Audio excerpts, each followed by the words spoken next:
Hi, everybody. It's Mindi Miller here. And oh my gosh, we are at the Downey Theater here on Firestone Boulevard in Downey. And I am so excited. I was here last night and there was the greatest show. And we had so much fun. I got to sit in the first row, so I got a little bit spoiled. Tonight, I don't know where I'll be sitting, but it doesn't matter because right next to me, to my right, we have none other than Dwight Icenhower. Hey, Dwight, how are you? Good, Mandy. Good. Good to be here. Oh my God, it's so good to see you. Tell me, I am very curious because I haven't really been able to talk to you. What was it that brought you to Elvis Presley? Was it someone that introduced you, or was it something at a young age that you just felt this enamored with Elvis Presley? You know, my mother introduced me to Elvis. I was maybe 4 or 5 years old. I'll never forget it. The first thing I remember seeing was the movie Fun in Acapulco in the 1960s. And Elvis come on, and he was doing a song called Bossa Nova, you know, and he was dancing all around, and he just looked so cool. And you know, even at a young age, 4 or 5 years old, that struck a nerve with me. And I was like, look at that guy, man. He just, and at that point, I didn't even know what charisma was. I just knew what I was seeing, you know, and it was just amazing. And I've been an Elvis fan ever since, so I can thank my mom for that. Well, you know, it's funny. There was a young man here last night that I met after the show, and he came up to me and he asked his mama, he says, "Can I have a picture with you?" And I said, "Yes, of course you can." And he was, I think, 7, blonde, blue-eyed, and reminded me a lot of Elvis. Now, I didn't know Elvis, obviously, at that age, but the pictures that we see of him, he had that blonde hair and blue eyes, and this little boy reminded me so much of him.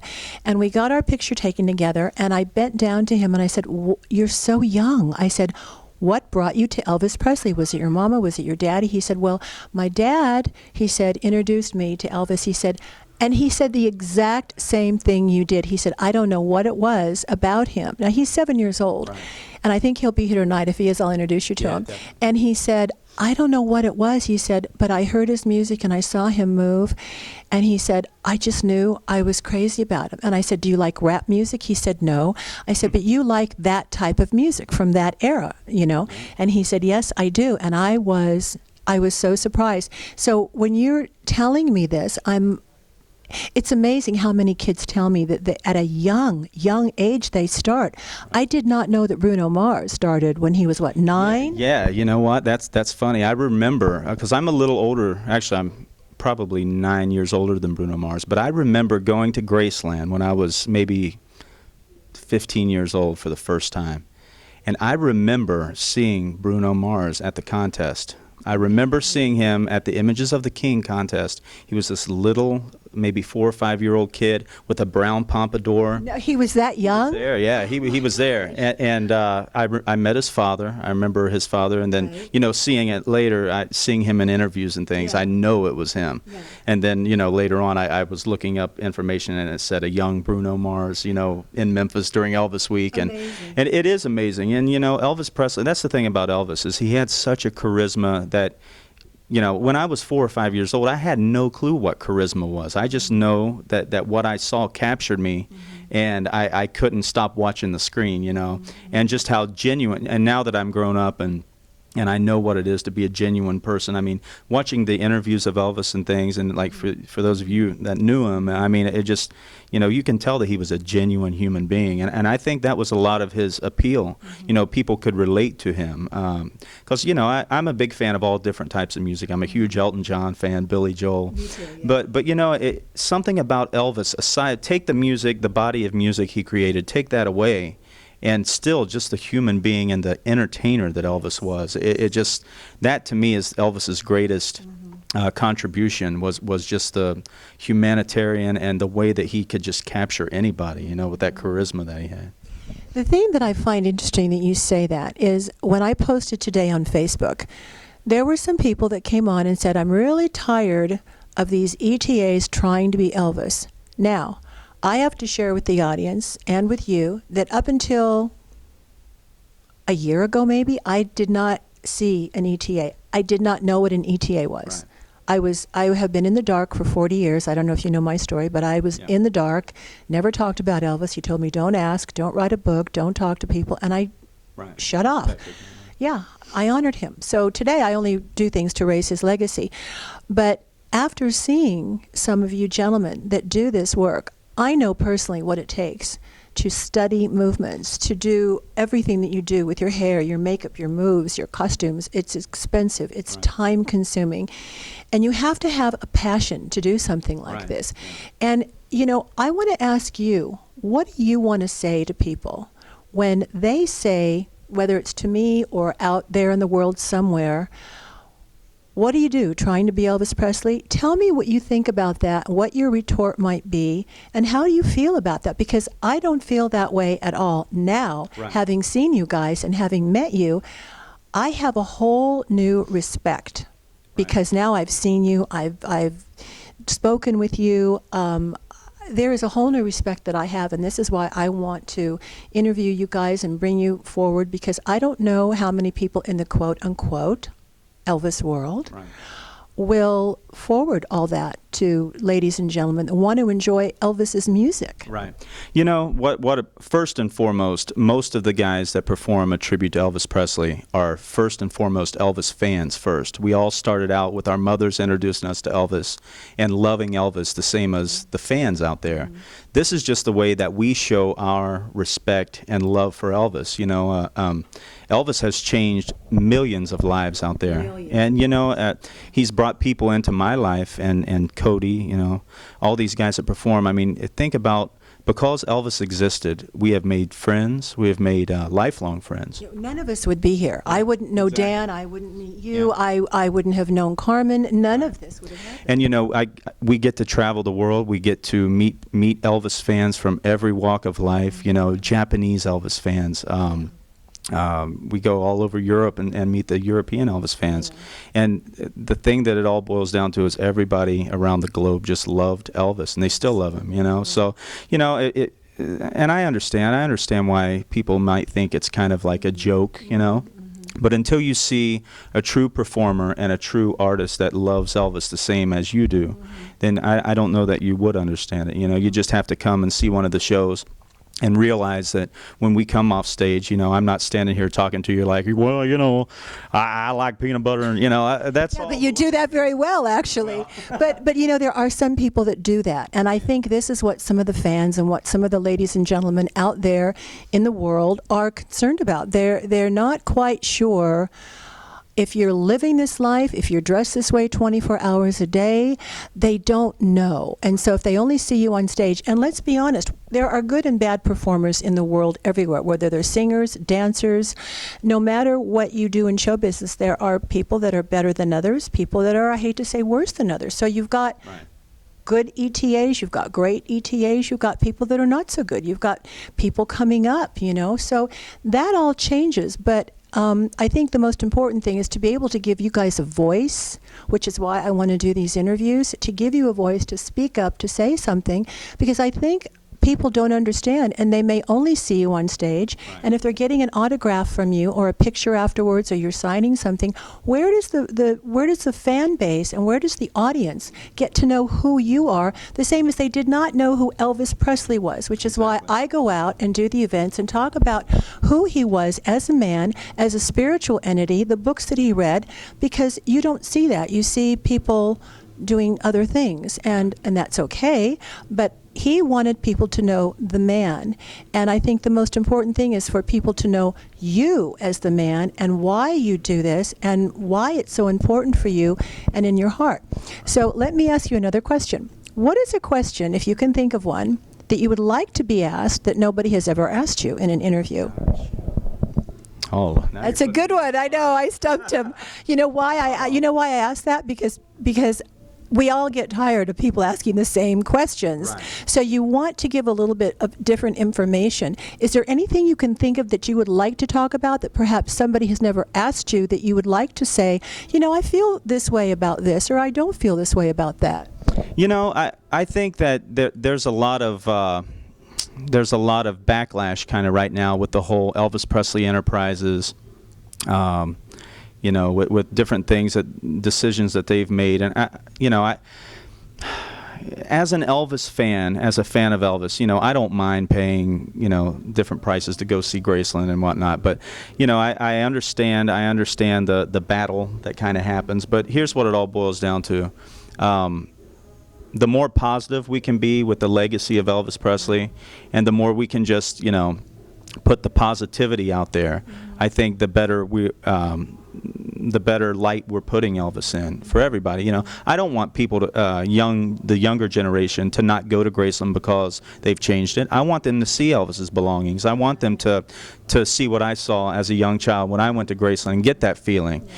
So I just think that anything that we can do as fans, and I'm not talking as the performer now, I'm talking as an Elvis fan. Yeah, because you'd have to be a fan to be able to want to portray this man and to lift his legacy, I would think. Absolutely, yeah. And if you're not a fan, and not just Elvis, Frank Sinatra impersonator, Jerry Lee, whoever, Right. To me, you have to be a fan and respect that person. Yeah. I know people in this industry that know the songs that they perform, and outside of that, they have no clue anything about Elvis. They're not fans of Elvis. They just do it to make a living, which I understand that. But to me, to be a genuine tribute, you have to be a fan of that person. And I know I've watched a few of the gentlemen that have been the ETAs when I got to go to Elvis Fest Week in Vegas, and I was truly blown away for the first time. I had no idea. And then I went the second night, or I think it was the third night, and I saw the ETAs that were just up and coming, and I thought, ooh, ouch, oh dear, and I really, really for the first time saw the difference. Right. And I said, okay. And then, I looked at everything and I said, the studying, everything that you guys do. And that's when the revelation really hit me in Las Vegas, because I had never really seen anybody before and never realized how hard you have to work to do this. And I love the fact that it's not ego-driven. Right. And, the fans and the ladies and gentlemen out there that think it's all ego with these guys, it isn't. They truly love Elvis like I do, like you do, and that's why we want to do the interview. So let's bring us up to date, and I want to ask you, where are you going next and what's in store for you next? Right after this show that we do tonight, I have one down day, and then I fly to Japan for 2 weeks. So we'll fly straight from LA to Haneda. Have you been to Japan before? This will be my 7th tour over there. I lived there for 2.5 years, so I want to talk to you about that. It's awesome. Yeah. Yeah, it's amazing. The Japanese Elvis fans there are just you start singing songs like My Way or I'll Remember You, some of the more emotional songs, and they cry. I mean, and it's not because of me. They're not crying because I'm up there singing. They're crying because they love Elvis so much, and it's about Elvis, and it's about the music. Some of the shows I do over there, I don't wear the hair and the stage makeup. I'm just Dwight Icenhower singing. Oh, are you? Okay. Yeah, and my Europe shows when I do. Now, tell me, why do you do that? Why do you change it up like that? I think that's really interesting. Yeah, some countries are more strictly about the music of Elvis Presley, and they, I don't necessarily know that they don't like the wigs and the jumpsuits and all that. Right. But in Europe, when we do Europe, especially, I do all just regular suits, like nice suits, and my own hair. Okay. And we do everything. We might sing a rockabilly Elvis song from 1954, the first song, and then the next song will be In the Ghetto from 1969. Right, and so we just do the best of Elvis in no particular order, just rocking his music. Now, see, that's what I'm talking about. He's not just this. He is he is a tribute artist, but he is a singer first and foremost. Before anything, these men are singers, okay? And that is what's important to know, that they are singers and they do what they do because they love Elvis and they want to entertain you. So, that is very important to know. And tell us what you're going to do tonight.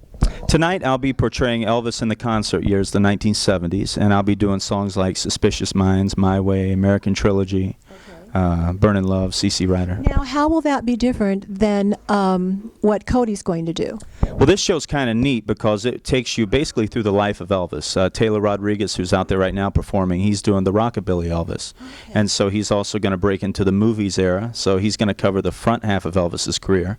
Right. Cody's going to come out and do the 1968 special, which was Elvis, coming back into. God, is he going to do all the leather? Oh, he's sweating in leather. I'm glad I'm not doing leather, actually. I don't know. Of course, the polyester jumpsuit's not too much cooler, but. And what are you going to be wearing tonight? I'll be doing Elvis from 1974 era, 73, 74. closer to my. Yeah, so I'll be doing. It's a suit Elvis wore at the. What was the name of that? The. Not the Aloha. You're right on it. Houston Astrodome, when he played the Houston Astrodome, and it's a suit called the Stone and Nail. It's a rare jumpsuit that he wore, so I'll be wearing that tonight. Did you have Bill Ballou make that? The company Bill's company, yeah, Okay. yeah, Interesting. yeah. B&K Enterprises, which owns all the Bill Ballou patterns, yeah. So. Well, this has been such a treat to talk to you. I could sit here and talk to you for the next hour, but I know you have to get ready for the show. I appreciate her doing this because this is really great that people are getting to see that we're not thinking we're Elvis. You know, obviously we lost Elvis and there'll never be another one. But we love him the same as you do. You know, same as the fans do. And as long as we can respectfully keep his memory alive and do what we do, there's no harm in it. And well, I think everybody has to have a voice. It's not fair for someone to hear something or have someone say something to them and not be able to defend yourself. Right. The same way as people will say something about Elvis and I'll say, I cannot answer for him, nor would I. He's not here to defend himself. So, you know, I would like to be able, along with Dan Kennedy, to give you guys a voice because I know how hard you work. Having been in show business, I know it's all hard work. It may, you know, it looks easy on stage, it looks fun, but you guys work your butts off. I know that. Say that, you know, the show is just this much of it. You know, the work, that's the fun part. The show is the fun part. Yeah. You know, everything else that goes into it, the travel, the you know, costumes and just rehearsing and it's the preparation. That's the work part of it. But singing the songs, you know, that's the joy of it. You know. And let me just ask you, when did you know that you actually had a really great singing voice? You know, I was always involved in music through school, and I was a band geek. You know. Were you in choir or anything? I was not in choir. I was always a trumpet player. So I played in jazz bands. I played in marching band. Okay. I actually marched with a drum and bugle corps for a little while. Okay. So, you know, I just and that actually helped me to become a singer because playing a wind instrument, you're using the same wind velocity to hit high notes. You know, as playing an instrument. So that helped me a lot. But in high school, I guess, is when I found out I could sing. I would always mess around with it at home and whatnot, but I finally kind of broke out of my shell and started singing, and I'll never forget it. My band director, our high school band director, marching band season had just ended, and he asked me to do a variety show. So, and he knew I was a big Elvis fan, so he said, you know what, let's do a show kind of centered around the birth of rock and roll. So we're going to have the Beatles, Elvis, Little Richard, you know. Yeah, oh yeah. Crazy for him. So I played Elvis. I had no idea what I was doing. I had no Elvis costume. So I went to J.C. Penney's, and I went to the women's section, and I bought this bright pink jacket. I love it. So that was my first Elvis outfit, and my hair was like this long. I slicked it straight back and painted on some sideburns, and so that was my first Elvis. You know. So I think you've graduated from that. Yeah. Yeah. Now, I have one last question. Are you going to do any gospel songs tonight? I will. You know, you can't do an Elvis show without the gospel. You know. I'm not going to ask you what they are because they're my favorite music. People always say, what's your favorite music? I say his gospel. I love it. And I will be doing How Great Thou Art tonight. So.